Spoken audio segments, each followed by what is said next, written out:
Hey guys, welcome back to another video. In this one, I thought we'd take a look at the Millennium FX Sonic Screwdriver Replica, aka the MFX Sonic Screwdriver, aka the 10th Doctor's Sonic Screwdriver from Day of the Doctor.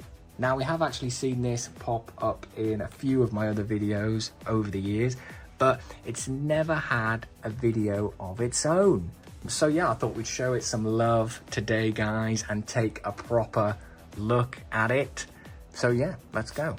Here it is here inside the box that it comes with, which is just a basic cardboard box, nothing too fancy, but it does the job. It does the job. It also comes with this envelope here where we have some care instructions, which is a document that's 3 or 4 pages long.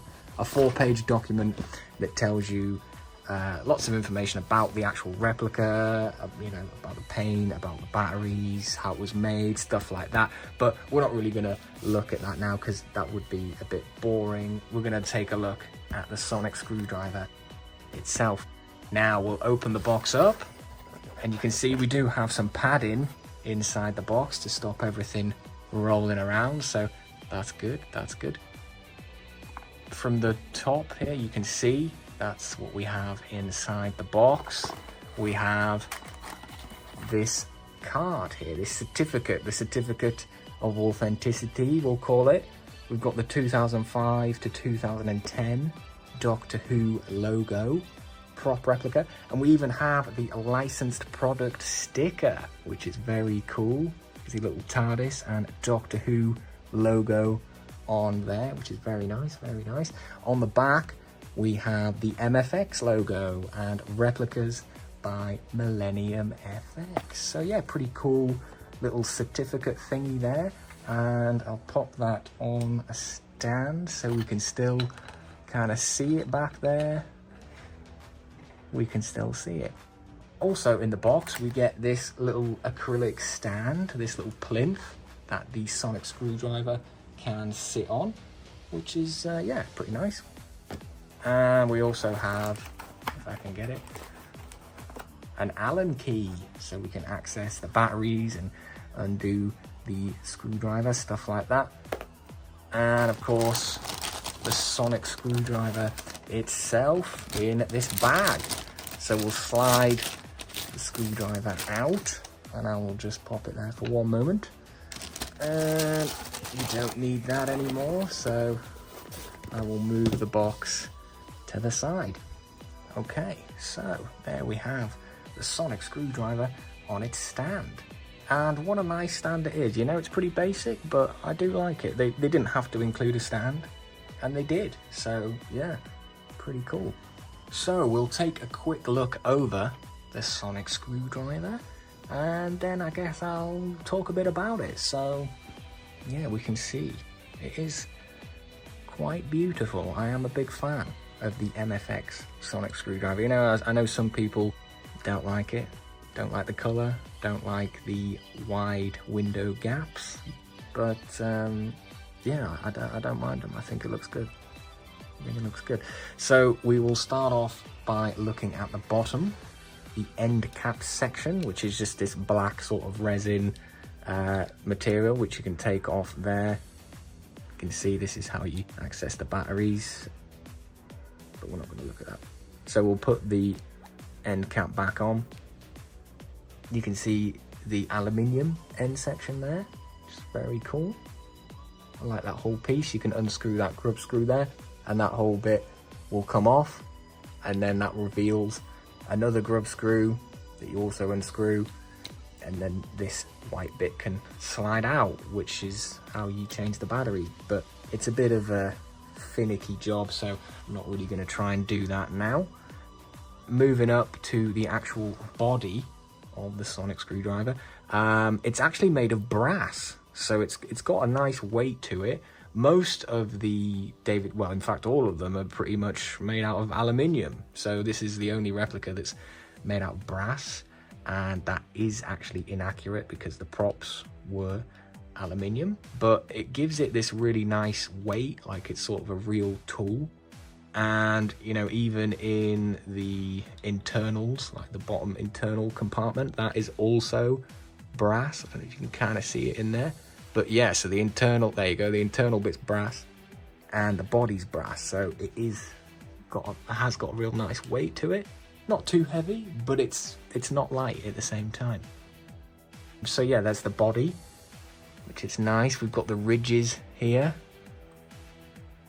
which are quite squared off on this particular version of the sonic screwdriver, which is cool, I guess. It makes it look a bit different to the other ones that are sort of more teardropped shape, I guess. We have the blue strip, obviously the blue line, which is painted quite a dark blue on this one, but it looks good. I've noticed on some of them, when they've painted the blue has actually ran into the crackle paint, but on mine it seems to be okay. No paint runnage. Going up, we've got the collar here, and the emitter head, and the emitter dome, which is very nice. So the blue, it's actually painted with paint, apparently, which is why it's actually extra blue, I guess. It doesn't look like acrylic blue, like the, see what we've got, Roboto 10th here. You can sort of see what I mean if I compare them there. It sort of looks, I can't really see, it's not focusing very well, but yeah, it's sort of see-through-y, acrylic-y, whereas on this one it's not really see-through because it's been painted, but that means you can't see like the LED and stuff until you activate it, which is pretty cool, whereas you can sort of see the LED in the rubber toe before you activate it. Loud. But yeah, so we slide it up here. You can see the acrylic rod section and the yellow wire twist, which is looking very good. We have no splinters or cracks on this as of yet. It could happen eventually. It probably will happen eventually, but right now it's looking good. And the wires are actually twisted. Noticed on some of them the wires aren't actually twisted, but yeah, it looks good, looks good.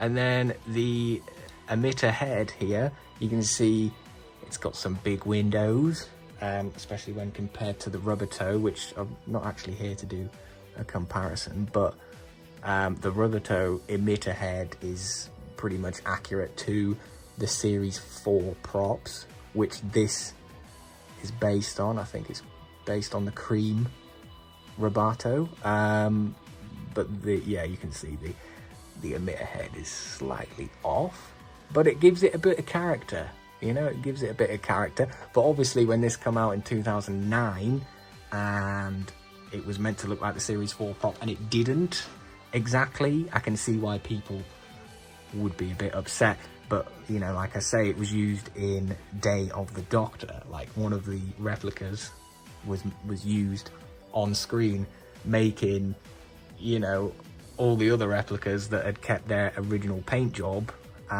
accurate. So this is literally a screen accurate sonic screwdriver, and I love it, really.